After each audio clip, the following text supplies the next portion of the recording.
3 minutes just to Get in the groove. bring everybody together. All right, whenever you're ready, Jack.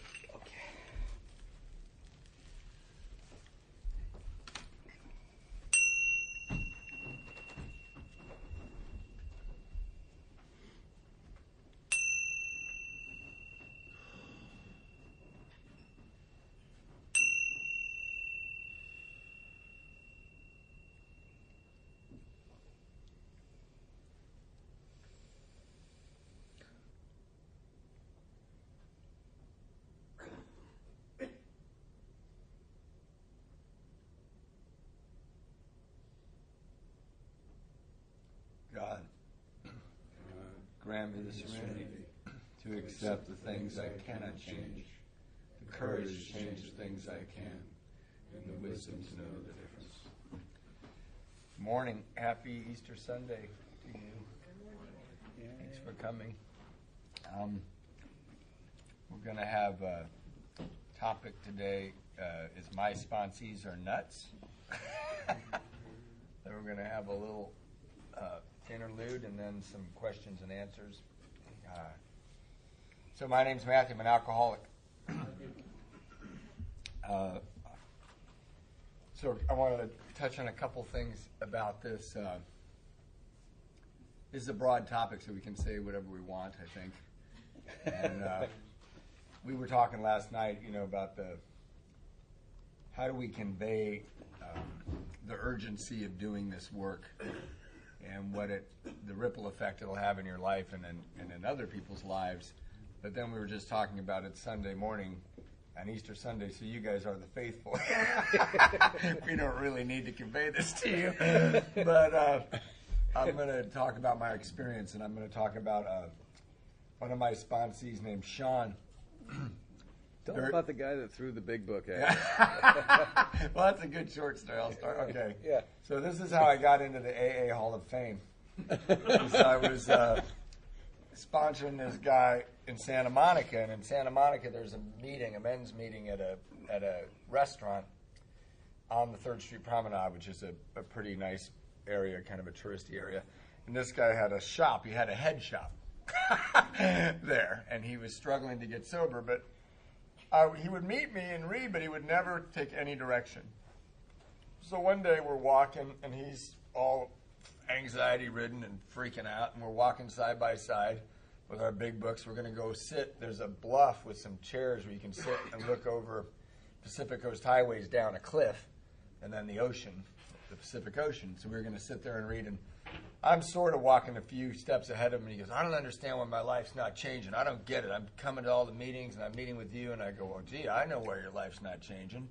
You haven't done a single thing I've asked you to do. You haven't followed any direction or taken any steps.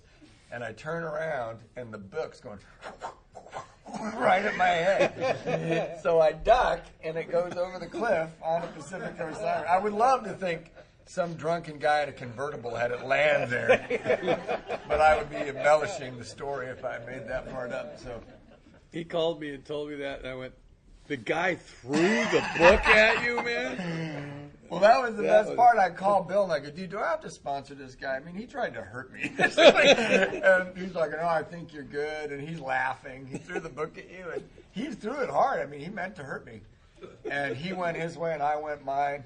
And I walk all the way around talking to Bill on the phone. I go down the 3rd Street Promenade. I walk up in front of the meeting, and he's standing there. And he goes, thank you for never giving up on me. And I'm like, damn it. I was this close to being free of you. But I will tell you, when Philippa was in the hospital, which was just a few months after that, he showed up all the time. And that was almost an hour drive for him. And he would sneak his dog in there to play with her and into ICU. And, his heart was in the right place. He just, he had a head shop. He was maybe the right job for AA. But so there was this guy, very charismatic guy that used to come around, then tell this story, and then tell you what I'm doing now with sponsorship. And I really was attracted to him. He's a great B3 organ player, interesting guy, tall Irish guy, and just full of life and creativity, but you couldn't trust him at all. He was one of those guys, just very attractive personality. But he was going in and out, and he had done many years in prison as a bank robber. In fact, I think he robbed 33 banks. And Bill insulted him one time and said, "So you're an unsuccessful bank robber?" And he said, "Hey, I was successful 32 times." You know? It's the last bank that gets you. But so I just loved him, but I didn't sponsor him. I liked seeing him. And one day he was sitting outside of a meeting in his old Mercedes. He was he had big shotism, you know. He had this Mercedes. It would have been cool if it were like 20 years ago, but it was a mess, this car.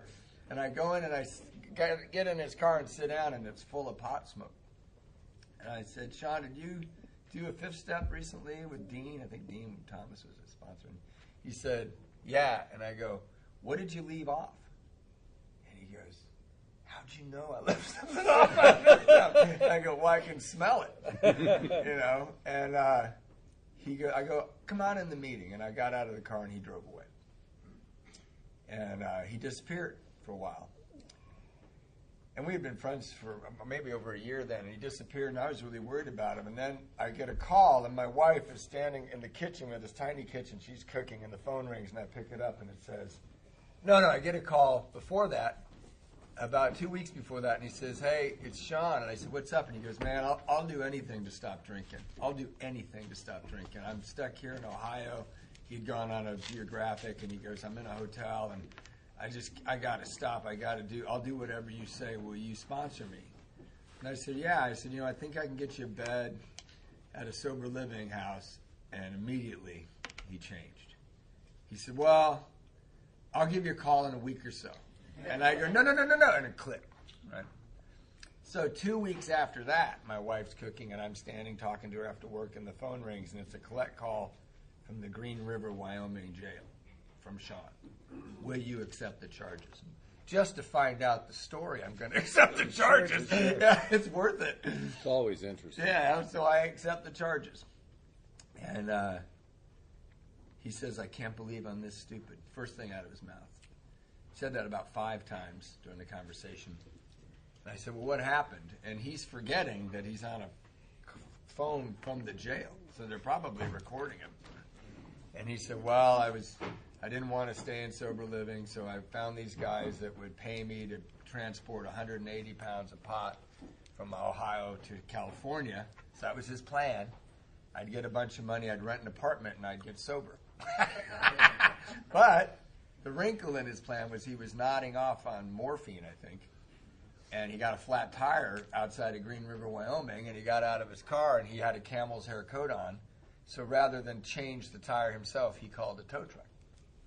Well, guess what was on top of the spare tire? 180 pounds of pot, which he had forgotten about. So they looked in the trunk and go, "We need to tow your car." And he goes, "Okay." So they tow the car to the gas station. He goes into the office and he said, "It took forever to change my tire." He said, "I walk out, my car's up on the hydraulics, and the whole gas station's surrounded by police cars." Yeah. Now, this is a guy who spent a long time in prison. He doesn't want to go back. It's funny, but it's tragic. He's in his 50s now. He had a chance. So he goes to jail. And I get off the phone. This is the great part of the story. I said to my wife, she goes, "What did he keep saying to you?" And I said, "He kept saying, 'I can't believe I'm this stupid.'" And she said, "That's so funny. You've been telling him he's that stupid for a year." I loved it. I actually told him that later, but he was in jail and waiting trial, and he called me and said, "Can you help me? I want to get out on bail." So I did. I arranged some things to help him, and I got him, and he came to California while he was waiting for his trial, and he did a fifth step. And I'll tell you, I've heard a lot of them. And he came to my office. He's a great big guy. At night, I had an office near the airport. I was in shipping then. And he lit a cigarette, and there's no smoking in my office, but he was just so upset that I knew I couldn't stop him. And then he put his cigarette on my desk and lit another one. And I go, "Dude, you can't smoke in here, but if you're going to smoke in here, just smoke one cigarette at a time." But that's how nervous he was. And then he said, "I'm going to tell you everything." And he did. And, he'd been to prison a lot. He'd done a lot of things, and he let it all out. and he was like crying from his guts, you know. And he was this great big guy. And there's moments in sponsorship where you say something and you don't know why you said it. You didn't plan on saying it. If you watch Bill J and I, we're thinking of what we're going to say, right? That's called AA listening. When you're talking, I'm going, okay, he's going to stop soon, and then I can say stuff. And it wasn't like that. I was just listening, right? And he went on for hours. And by the time he was done, he was curled up in a little ball on this couch in my office. And he was tiny. You know, this guy is 6'3" easily. Yeah? He's a big guy. And he's crying, and he says, and I said, and I don't know why I said this. I believe I was a channel. And I said, do you think, because of all these things you just told me, that God can't love you? And he's just wrenching. And he said, how could God, any kind of God, love me after all of that? And then again, out of my mouth, something I didn't plan on saying, I said, well, all I know is I'm sitting here, and I'm a human being, and I just heard all this, and I love you more than I've ever loved you. And I don't know why that happened, why that came out of my mouth. And I flew back to Green River with Sean for a pretrial hearing, and he was honest. You know, the judge asked me, is he going to drink again? And I said, I don't know. But I don't know if I'm going to drink again. But I know that when he's not drinking, he's a force in society. He's a good force. And he was supposed to get 15 to 20 years. He got 3 to 5. And he had the first ever, in prison, he went to the Native Americans, big tall guy, right? And he said, look, you guys should come to AA. You're all drunk all the time here. You should come to AA. It really works. And they said, okay, white boy, you come to our religion, and we'll come to your religion. So this giant Irish guy had to sit through sweat lodges. And he said, Matthew, I thought I was going to die. And he tells me this later, but I used to see, call me on the phone. One time he called me, and he goes, what's going on? And I go, well, have you got a minute? And he goes, yeah, I've got 5 years. Such a shit. And then I used to make him pray with me, and he told me later, he goes, that he used to get so much crap because he'd be kneeling on the prison floor with the phone barely reaching his ear. And we just had to, he just was willing, you know. And never in the history of this prison did this happen, but the warden and the judge got together and got him out in a year. And he came to our seething cauldron and was a contributing member of our meeting. So obviously that's a wonderful thing to talk about what happened in Sean's life, but I can't tell you how much he did for me. I put my house up to get him out of prison. Don't tell my wife. She doesn't know? No. It seemed like a detail that would just upset her. I thought that's how she got the stroke. But because I sensed, you know, there's compliance and surrender. Yeah. And I could hear surrender. And I don't think I wasn't nervous about that. I was nervous about that. But the point of the story is how much I got. Like, why did I say those things about God to him?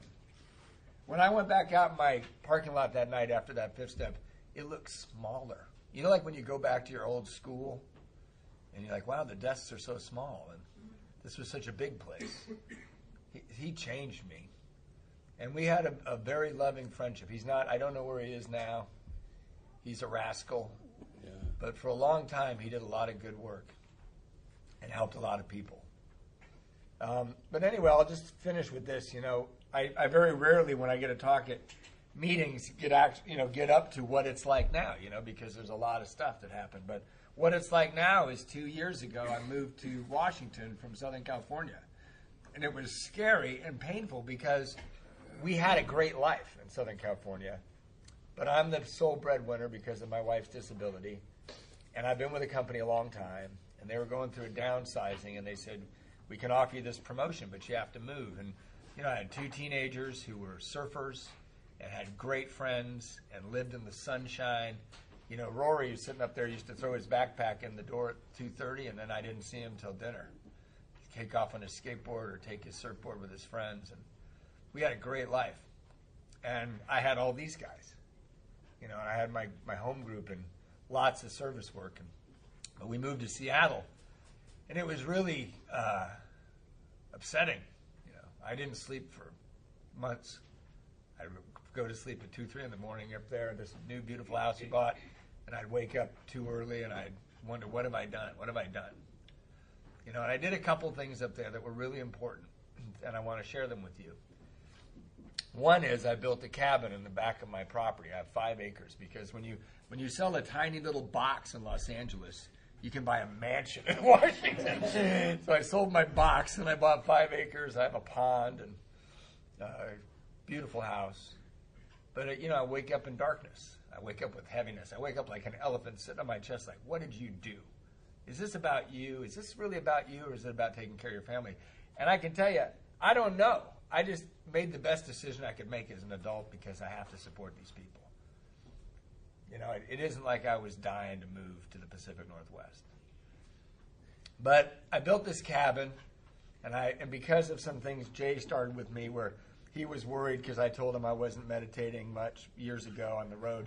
So he would call me every day, wherever I was, at 6 in the morning, we'd meditate for 5 minutes.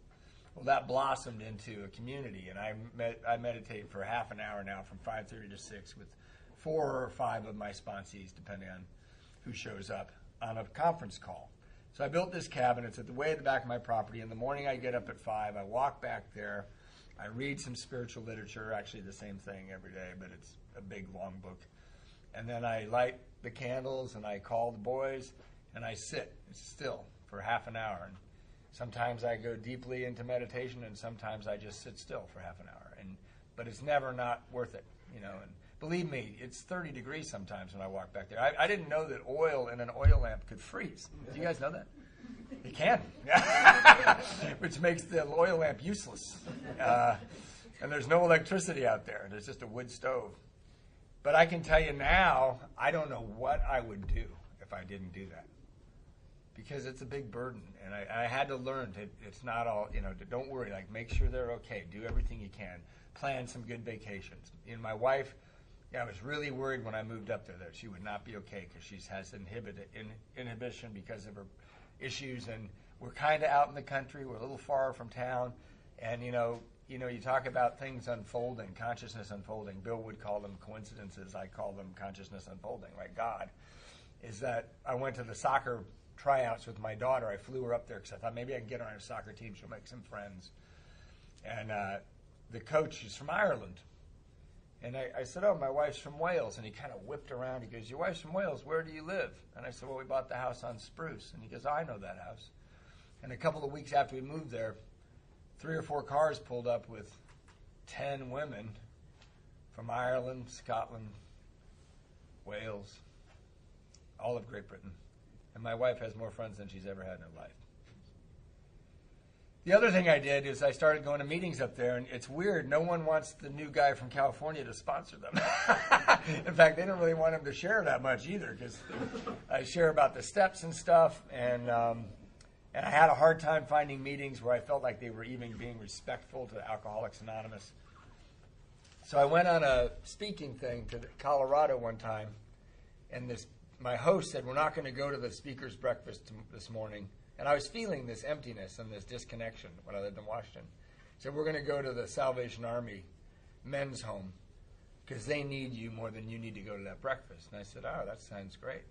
And it was a big old Craftsman house, and I went in there, and these guys were like leaning over like, what do you think this means on page 63? And how did you do this? And do you pay all the money back? Or what if you did something and nobody knew about it? And I just felt alive, because I had all this experience and no one to tell it to. And I wanted that lifeline, I wanted to feel my growth, and like Sean gave me and all those people gave me. So I go, this is what I'm not doing in Washington. So I go back to Washington, and I said, hey, is there any panels or Salvation Army things? And they go, oh, we have a prison panel. We could really use your help. And I go, okay. So I filled out all the paperwork, and they go, yeah, it's the women's prison right over there. And it's been an adventure, man. I go in there, try to go once a month. Sometimes I'm traveling, and there's some people in there really working the program. I was really moved in there. There was a girl who said to me, you know, I was involved in this crime. And then she paused and said, you know, I really want to stay sober. I brutally murdered a man. I don't want to keep lying about what happened. I wasn't involved in a crime. I brutally and intentionally murdered a man. And she's doing great. She's sponsoring people. But then, when we were moving up there, before we got there, Rory and I took the Airstream trailer up the coast.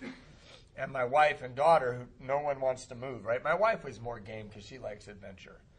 But my daughter didn't want to move. She was 14. And they go to this house, and I purposely didn't set the alarm because my wife gets confused really easily, and I didn't want her to have the police come right when she got there. And the house was only going to be empty for about a week. Well, someone burglarized our house before we got there, and they stole everything.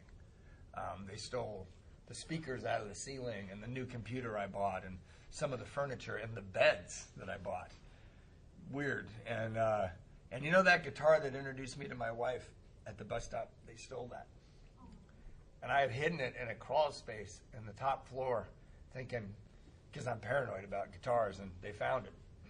Rory just reminded me I bought a pack of cigarettes because I was flying up there for months at a time, painting bedrooms and moving furniture and buying computers. None of our personal stuff was there but this guitar. So I brought the guitar and I bought a pack of cigarettes, and I smoked like 2 of them in 3 months. And I stuck it up in this little drawer in the laundry room, that pack of cigarettes. They stole the pack of cigarettes.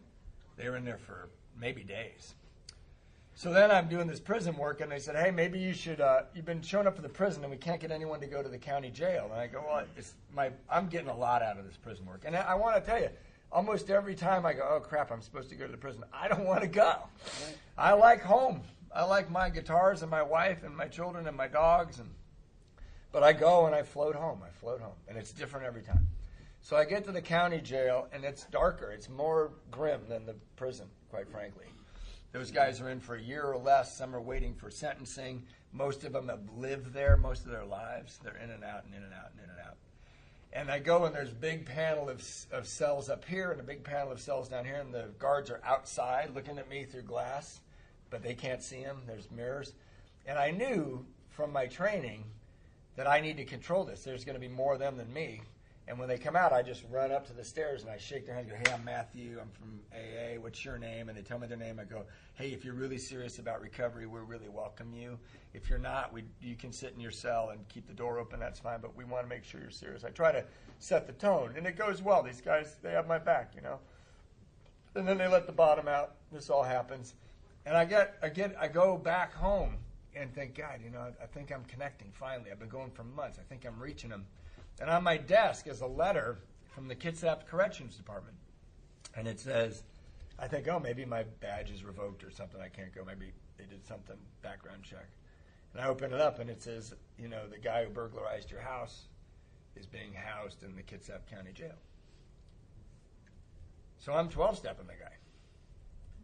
And I meet 250 guys a week. I don't remember his name. I didn't look at his name. And I called Bill and said, I don't think I should look at his name, you know. So if I go in there, and I think all of you will have a chance to stay sober, but not you, you puke. But I would like to know where my guitar is. But I'm getting so much out of going there that I don't want to think about that.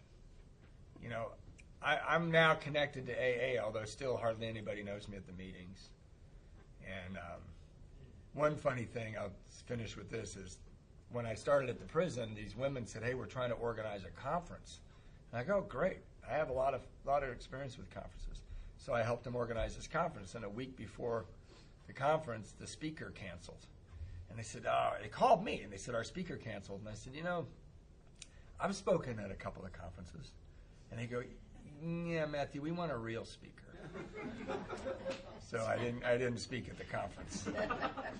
But the point of all this is, with that house, with my family, and the love we have, and the service work, I don't have an elephant on my chest anymore, and I sleep pretty well.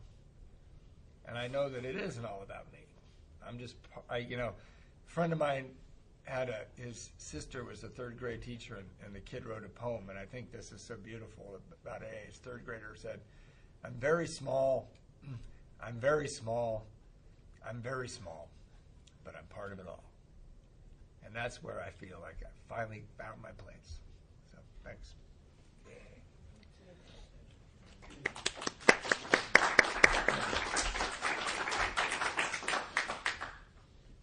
He started speaking a lot, and he starts getting calls, I mean, he's traveling around doing all this stuff, and so him and I both got called to do the Arizona State Convention. And I look on the schedule, and I'm the Friday night guy, and he's the Saturday night guy. So I call him up, and I go, "Did you tell them that they made a mistake?" He said, "No, it never crossed my mind." We had fun that week. Yeah, that was a good one. All sponsees are crazy. We're all a little bit nutty. Some of us have a little bit better social skills than others. I've run into guys that have virtually no social skills at all. For a long time, I sponsored this guy, Owen. Owen is a very strange man. And the way he got out of his family's home, they kicked him out when he was like 16 or something like that.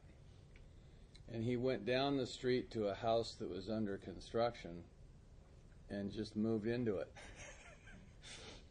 And he had no problem with that at all. He has no problem living on the street at all. It's interesting when you find somebody like that and you realize that they're comfortable. It's not like they're suffering. They've learned how to live like that. Well, by the time he got to Alcoholics Anonymous, he had never had an apartment. He was living in a car down by the beach, and, he needed some extra room, so he went and got another car and parked it next to it. He had a job, and, for a long time, he would tell these great stories, just great homeless stories.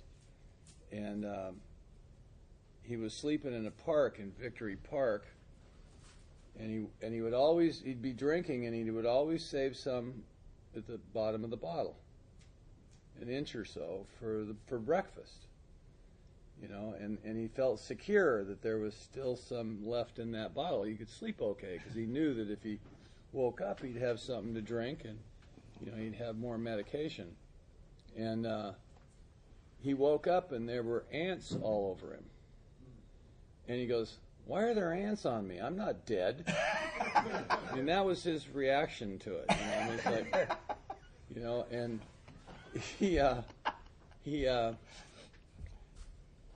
I really was intrigued by this guy. He was coming to AA. It was on Thanksgiving, and he went to the gratitude retreat figuring that he could get some food. And he knew what time all the hamburger places and stuff like that throw out their breakfast. And he would be by the dumpsters, and he'd get that out of the dumpster. Well, this is Thanksgiving, so he figured he'd go to the gratitude retreat because he'd gone there before, and they'd always given him some food and maybe let him sleep on the couch, And he goes there, and the guy brings him in, puts him on the couch, gives him some food, and he just stayed there. Nobody told him to leave, so he just stayed there.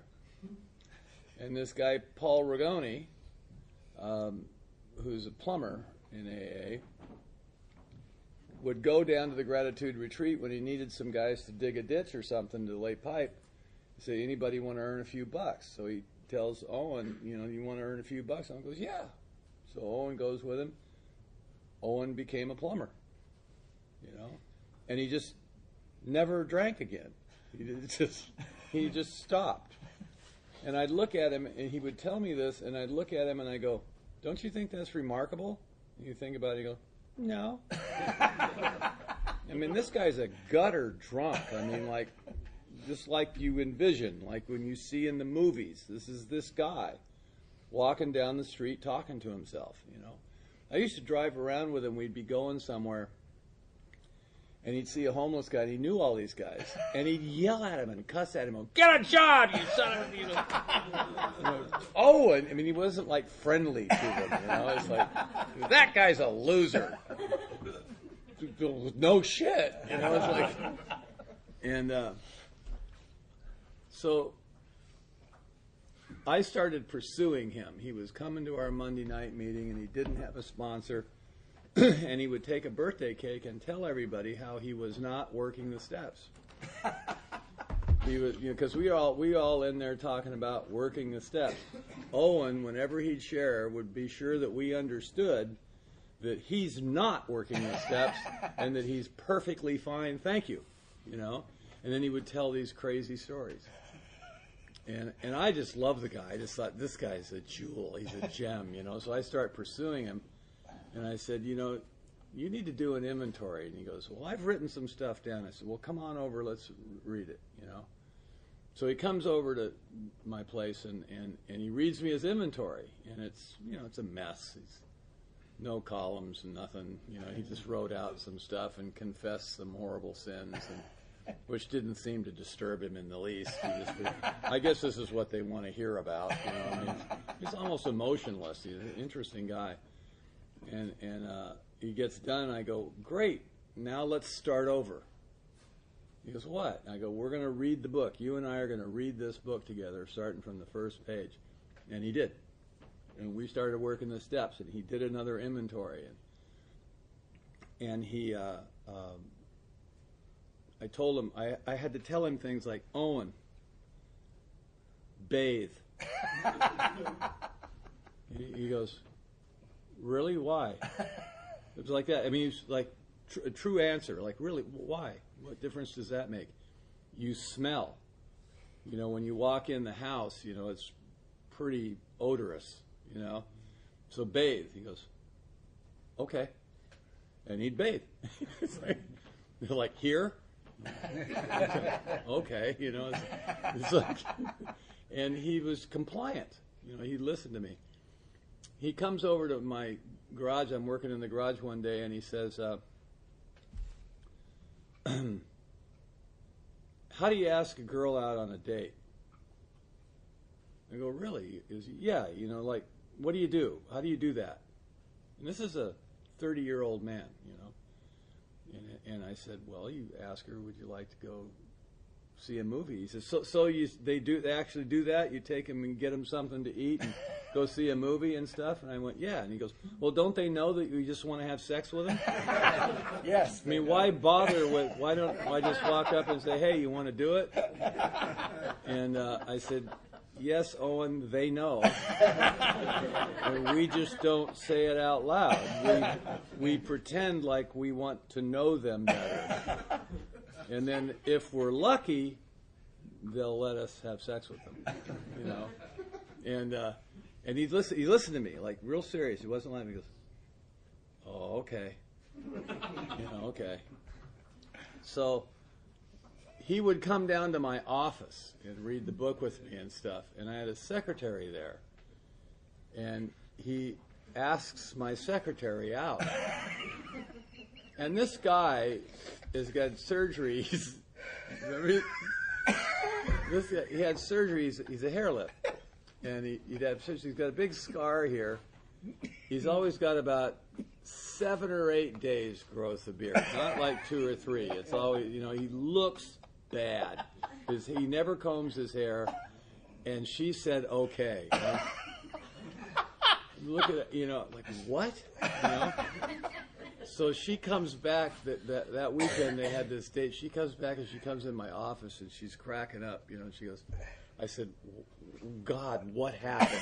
You know, tell me what happened. And she goes, we're walking down the street and he says to me, he says, well, you want to bone down? Just like that. Just like that. And she goes, no, not right now. You know, it's like, and he goes, huh. You know, And the rest of the time, he just kind of put in his time. Because he's waiting. You know, it's like, he's waiting. They end up getting married and having a kid. The guy knocked up my secretary. Yeah, that was a great call when he called me with that one. He knocked up my secretary. I've never felt about her the same. You know, never. Are they still married? No, not now. But they were married for a long time. It wasn't that long ago. They finally split up. She finally, you know. It just. And he used to get pissed. He'd say, "I came here and worked the steps. Now I got all these responsibilities." Yeah. It was Bill's fault. He drifts away from AA, right? He just kind of disappeared over some time. He just stopped going to meetings completely, and then he'd come back every year and take a cake. And I'm not going to AA, and I'm okay. You know, it's like, you know, you don't have to go to AA. It's okay. I'm okay. You know, and in his own words, he would say that kind of thing. So I went up to him one time, and he never has me give him a cake after I saved his life. And gave him a secretary. Yeah, I gave him my secretary, and so you'd have Al, Big Al would give him a cake. It's just absolutely hate. You see Owen show up, you go, oh, God. And I walked up to him one night, and I said, don't you miss us? Because he was really part of what was going on. And he looked at me and he goes, no. You know, I think he's kind of autistic or something. You know, it's like he just doesn't have any emotions. He's not connecting, and it's kind of okay with him, you know. And I watched the steps in the program work in this man's life, and he was literally clueless about any of it. He was not having spiritual awakenings. He wasn't. His dialogue never changed. He never came to me and he goes, you know what happened the other day? You know, I'm just filled with it. You know, it's like, never. And I would try to draw that out of him. And it worked anyway, even though he was almost unaffected by any of it. He made amends. He made some gnarly amends. There was some real ugly stuff in his past. And he made amends. He went around. He actually did it. He got on an airplane and flew to Florida and made amends to one of his sisters. I mean, he really. I would give him those directions, and he would just like a good soldier. And he'd go do it. You know, he just did it.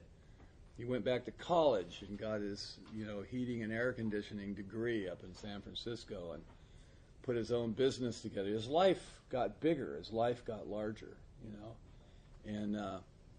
and he's still sober to this day. He's got to be like 25 years sober, 24, something like that, you know. And he's crazy. He's just crazy, you know. He's still kind of homeless, you know. He's got that air about him where he's not part of what's going on.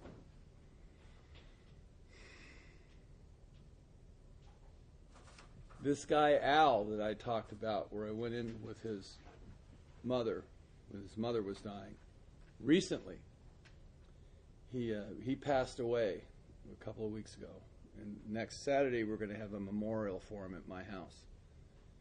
And he'll have been sober 30 years. He's my longest sponsee, and I told you how much I learned from him just by watching him show up and take care of his mother and do this kind of stuff. When he was dying, I really wanted to help, and I vaguely knew his sister and his brother, and they're an incredibly dysfunctional family. I believe his father and his grandfather both killed themselves. The mother was kind of a dark, negative person, very bitter and angry. His sister, one night, he came over to my house and just banged on the front door, and it was probably 2 o'clock in the morning. And I went downstairs and I go, what's up? And what had happened is his sister and him were living in the house that their mother owned. She had long passed. And the sister, who is, if you saw her, you would like step around her. I mean, she's fucking nuts. I mean, you can see it in her eyes. It just comes out of her. It's like, whoa. And I always kept my distance from her. She wakes him up, spraying him with bug spray and pouring a bottle of vodka over his head. Now, Al is 6'3", 6'4". He's as big as I am, but he's larger boned. He's a big guy. He's got big, calloused hands. He's a carpenter. And he woke up out of a dead sleep, and he just punched her. And he hit her and knocked her across the room up against the wall. She just slid to the floor, damn near knocked her out. And he gets up, and he runs outside and runs upstairs, and she's screaming bloody murder and calls the police. And he was going to run. And he sat there on the hood of his car, leaned up against the hood of his car, and just sat there and tried to collect himself. The police show up. They have no idea what's going on. She's screaming. There's blood running out of her eye and her lips and her nose. And, he hit me. And this cop goes over to Al. One cop walked over to him, and he looked at him. He goes, "What's going on?" And Al says, "My name's Al Wooldridge, and I'm 5-6 years sober. I'm in AA. I'm sober. It was like name, rank, and serial number, just like that. And the cop looks at him. He goes, "Do you have a sponsor?" And he goes, "Yes." He goes, "Go there now and let him go." Al has no idea who that cop was, and he knows everybody. He's lived there all of his life, and he has no idea. He's never seen that guy since.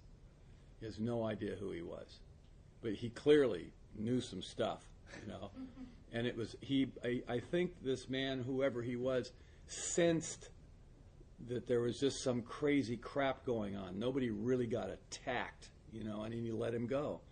So he comes over to my house, and he's freaked out. He's totally freaked out. I sit him down. We talk for a while.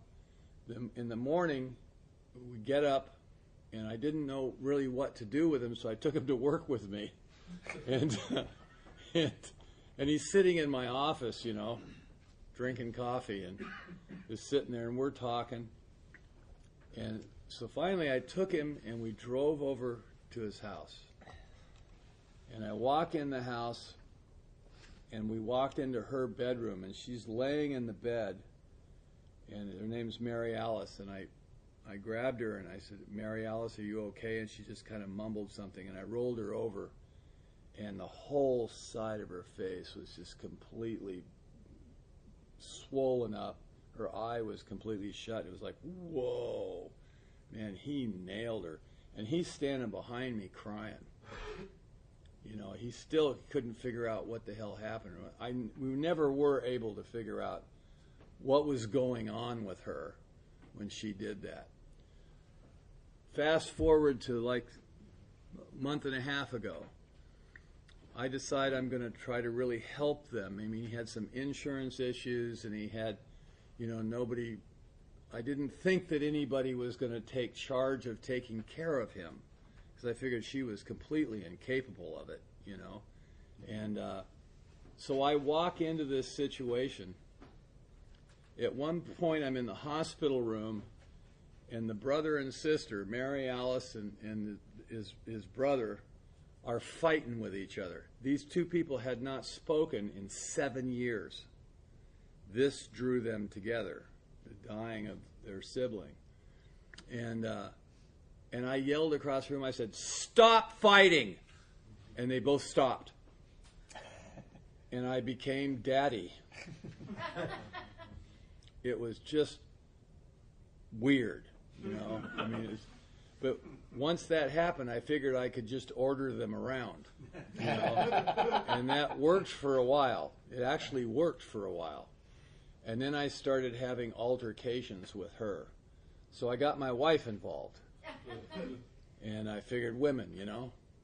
And she was a legal secretary for years, and we were trying to put together the power of attorney and, you know, move stuff and kind of shelter the house that he had from this. So we're over there. Karen had put all this stuff together, and she starts arguing with us. And I'm sitting there. I'm sitting here. Karen's over here. Mary Alice is standing here. She won't sit down because she has a beard. I swear to God, you know, it's like she's creepy, and big glasses, you know, really. You walk in and you go, you're just like, you know, and she's looking at me, and she starts arguing with me, and I'm trying to deal with her. You know, I don't want to fight with her. I want her to just do what needs to be done. And she's got this different plan, and she's reading all this stuff. She's paranoid. Karen leans over and looks at her, and she goes, "You're awful. You're just awful." And I'm sitting there going, "Well, it's not me. It's usually me." You know, and I'm looking at Karen like, "What are you doing?" And I just got her out of the room, you know. And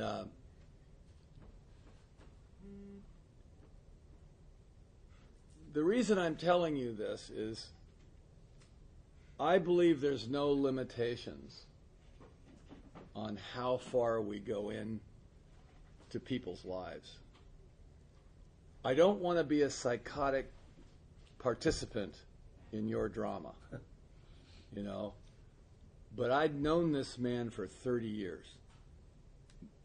Relationships change. It's easy for me to maintain the sponsor-sponsee relationship because I know my role.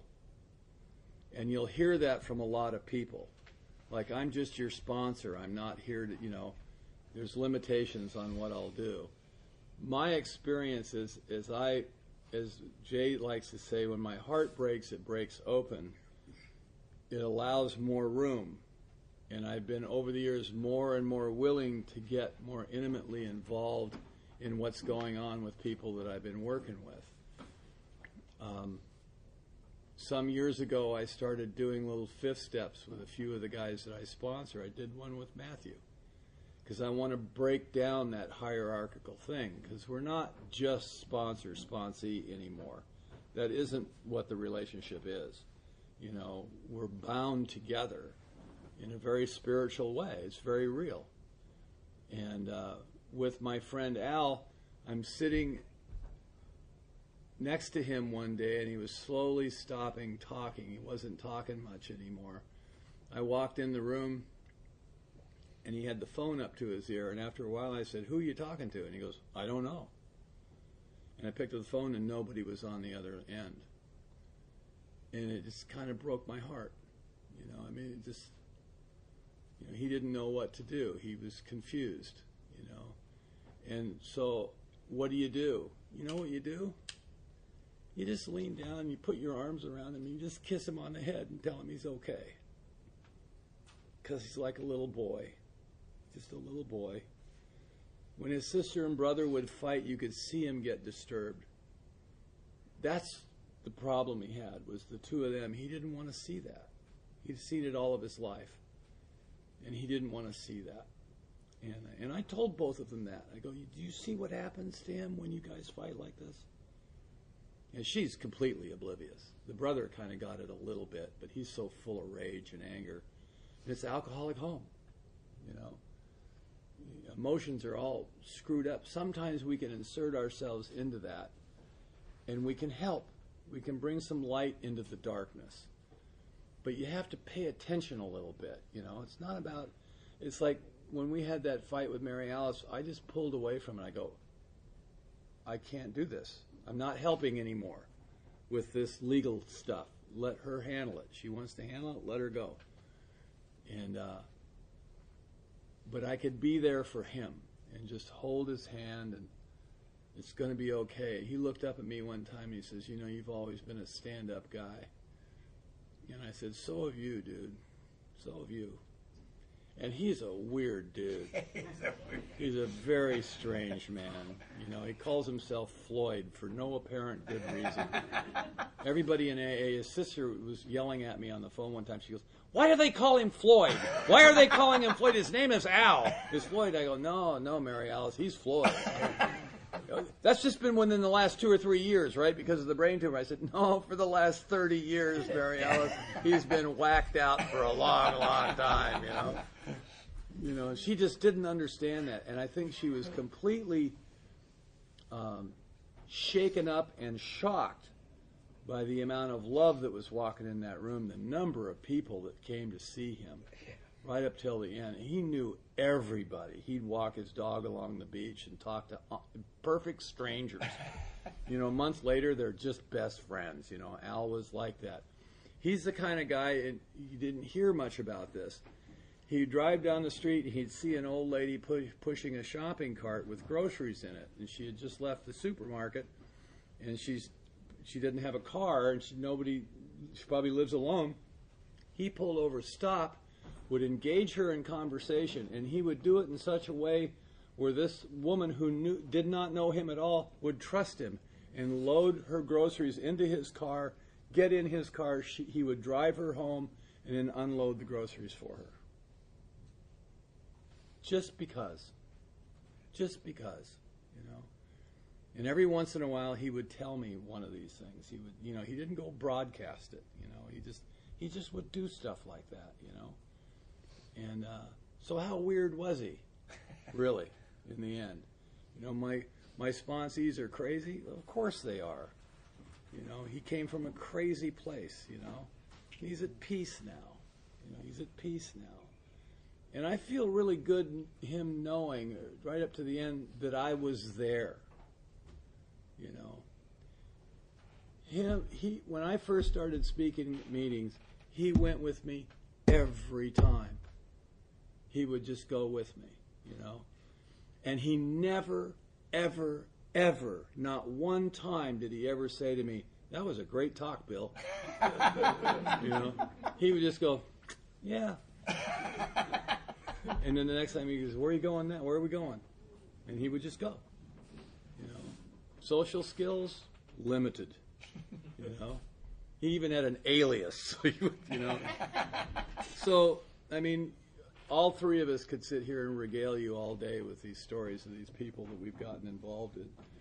You know, the guy with the dying kid and being involved in that, you know, and being afraid. And he went with me in there. And at the end, I wasn't afraid anymore. You know, was it hard? Was it difficult? Yeah. Some of it's difficult. Some of it's very painful. You know, a lot of it doesn't have a happy ending.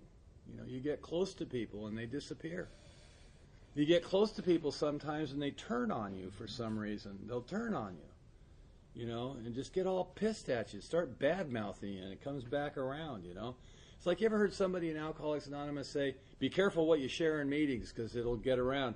Yeah, absolutely. You know, nobody keeps a goddamn secret around here, you know. I mean, I've just gotten to the point I don't give a shit what you know about me. And if you want to make up stuff about me, it's always interesting when it comes back around. I've gotten 2 or 3 phone calls in the last 6 months of people checking because they heard I was dead.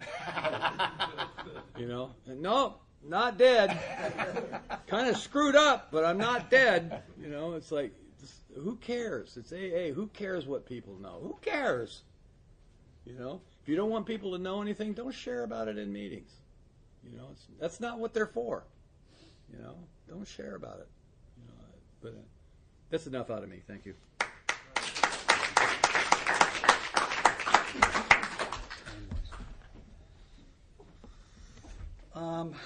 Jay Alcoholic. Jay. So I think what I want to talk about a little bit is my sponsee's nuts.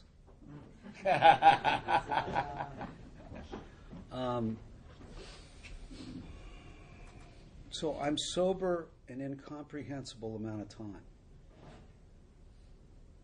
36 years. I mean, it's just like, after you get up over about 20, it's like, I mean, it's intellectually indefensible, you know. Somebody goes, "Why do you go to meetings?" I don't go to jail when I don't go to meetings. But it's, I mean, even then they can't build the bridge. But how do you, or how have I survived in Alcoholics Anonymous as I've gotten more and more time? Because, see, when I came into AA, there was nobody with 20 years regularly attending any of the meetings that I went to. They would occasionally stop by. But there wasn't even, I mean, Rashid was the only guy that had any time. I mean, he had 18 years. So there's no Eric Bloor had like 15, you know? I mean, these people, and I mean, that was forever. But there was no, so what do you do? What do you do? And so there's a couple things that I'd like to share with you that are absolutely heretical to how I lived my first 25 years in the fellowship. But I think that it's really important that Alcoholics Anonymous, as I know it, gets to pass from the scene. And that Alcoholics Anonymous, as you know it, gets to be what's going on. And it's more important for me to support your spiritual evolution than it is for me to try and get you to see how AA was or how things were when I was getting sober, or the Alcoholics Anonymous that was given to me. Now, I'm not talking about the principles. I'm not talking about the steps, because that's what we've been talking about the whole time. But I want to talk about relationships. I want to talk about how to survive in meetings and how to survive with friendships. I think Bill Cleveland stopped calling me in about 1988. Truly. And I spent about 10 years, waiting for him to come around and, come back to the fold. And I was busy. Well, yeah, he was busy, and his sponsoring himself was highly entertaining. And but the thing is that the truth of the matter is that I love this man very, very much, and I admire him. And I admire the work that he's doing in AA more than I care about what my role is to be in his life. And so when he got on interferon, which was what? 10 or 12 years ago. Yeah. 15. 15, yeah, it was a long time ago. I knew that from just being around AA and all that stuff and people being on interferon, and I knew that it was going to be emotionally taxing for me, and he was already emotionally taxing because he's a very sensitive guy. But I knew that expecting him to call me was just ridiculous. So I started calling him. And I've called him at least once a week for the past 15 years. Now, unfortunately, because people have observed this a bit, they actually sometimes say that he sponsors me or that we co-sponsor each other. Nothing is further from the truth. Please, I have always had a sponsor that I can go to for some solid direction. But because I love and admire the man, and it's up to me, is it more important for me to be in a role, or is it more important to have a relationship? And the only way that I've found for us to have a relationship that's current and that works is for me to call him. It's the same thing with Matthew. Although Matthew occasionally calls me to complain about his sponsor, or we talk about all kinds of. We share a couple outside interests that are fun, that are not guitar based, but I love and admire this man, and I want a relationship with him, and so I have no problem at all in calling him, especially when things are going south in my life.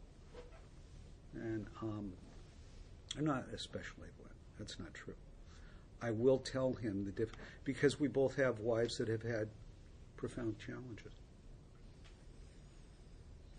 So this is,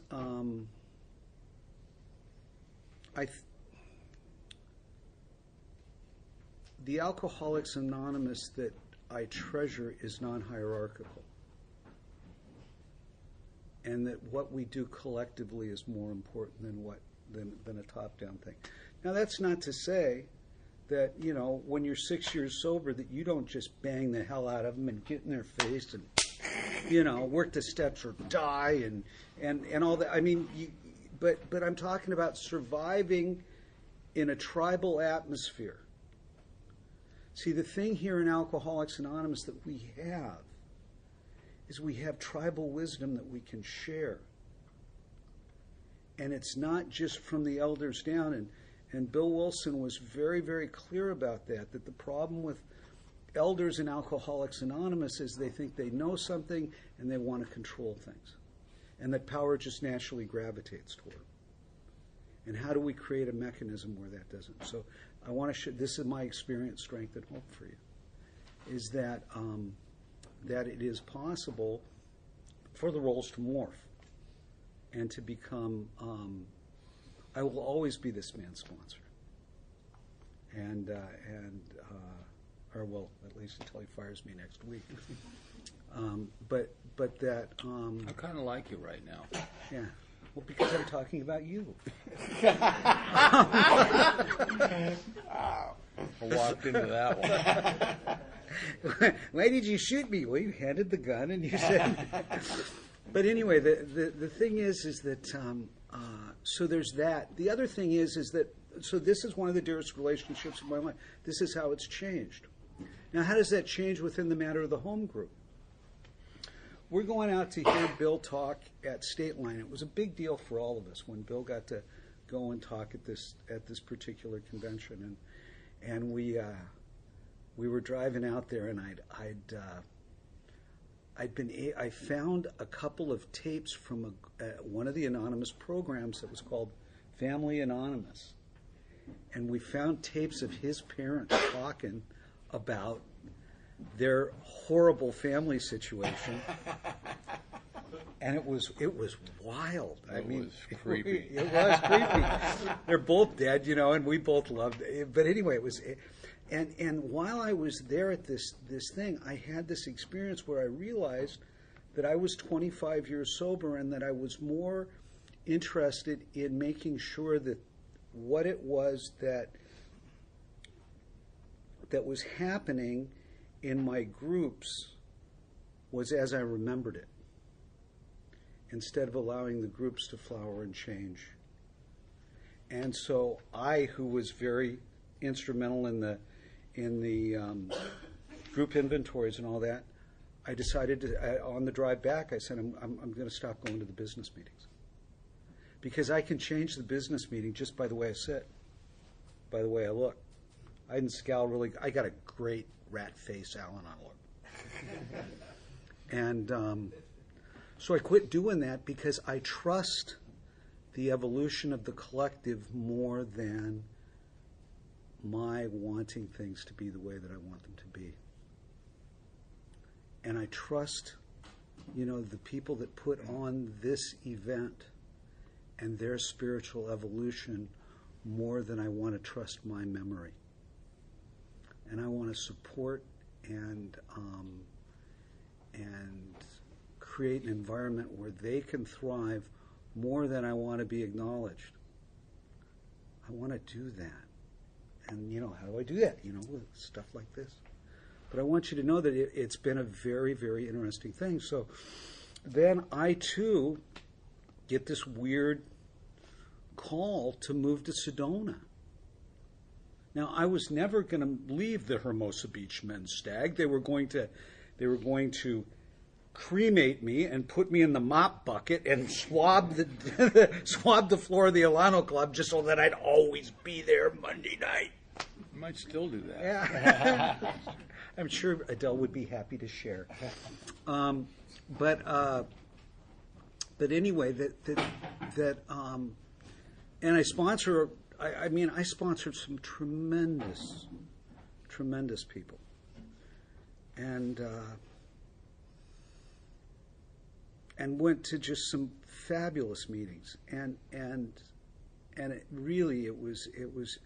I never thought that I'd leave them. And yet I got the inspiration. I got called. I mean, the voice said to me literally, move here now. You know, and the nice thing about being older and underemployed was I could do that. And I did.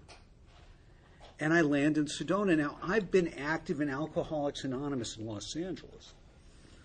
And I moved to a town of 10,000 people.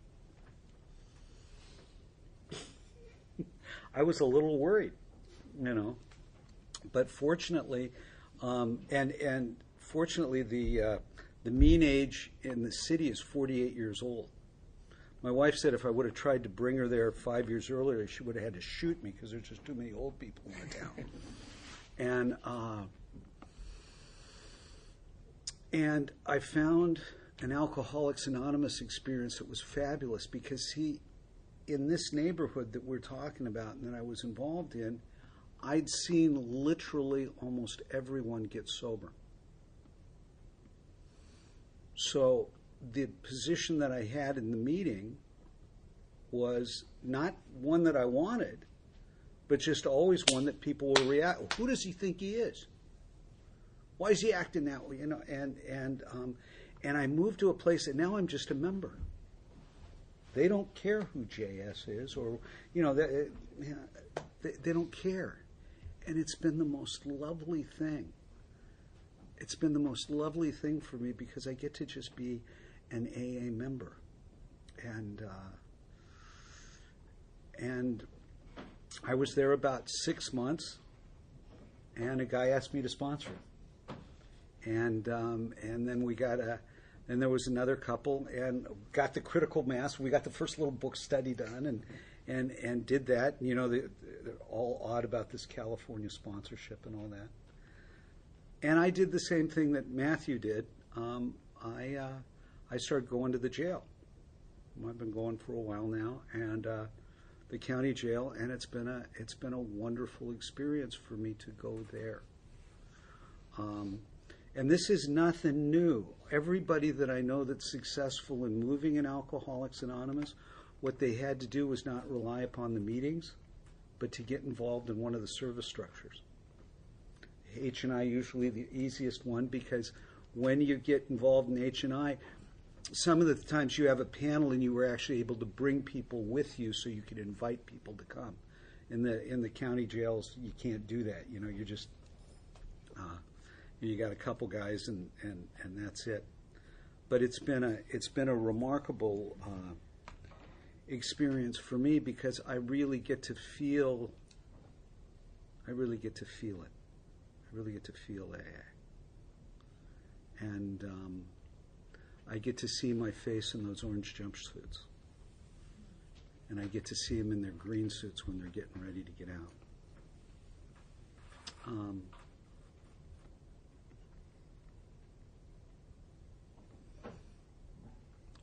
All you have to do is ask whatever is to please send you a drunk.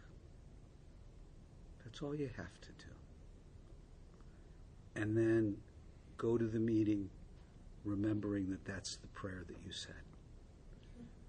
And when you walk in the door, look around, and if there's somebody that you haven't met yet, walk up and say, "Hi, I'm Jay. I'm Mary.